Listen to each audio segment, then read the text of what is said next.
Samantala, PNP nagpakalat ng 1,300 na pulis sa mobility assets para magbigay ng libreng sakay sa mga commuter na maapektuhan ng isinasagawang transport strike ng mga grupo ng pampublikong transportasyon.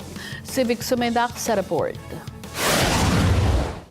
Tiniyak ng pamunuan ng Philippine National Police o PNP ang safety at mobility ng mga commuters kaugnay ng isinasagawang 2 araw na tigil pasada ng iba't ibang transport groups sa buong bansa para iprotesta ang patuloy na pagtaas ng presyo ng mga produktong petrolyo na epekto ng nagaganap na digmaan sa gitnang silangan. Sinabi ni PNP spokesperson, Police Brigadier General Randolph Tuanyo, na ipinag-utos ni PNP Chief General Jose Melencio Nartatis Jr.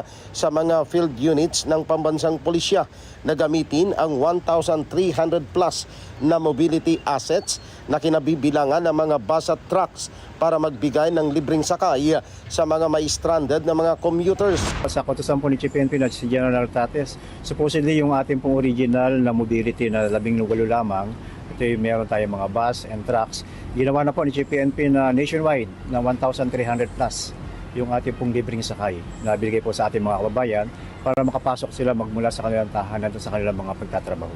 Ang iba't ibang transport groups kasama ang iba pang cost-oriented groups ay naglunsad ng 2 araw na kilos protesta mula March 26 hanggang March 27 para hilingin sa gobyerno na gumawa ng kaukulang hakbang para maagapan ang krisis na dulot ng patuloy na pagtaas ng presyo ng mga produktong petrolyo at mga pangunahing bilihin sa bansa na epekto ng nagaganap na gyera sa gitnang silangan. Vic Sumintak para sa Mata ng Agila, matatag, matapang, matapat.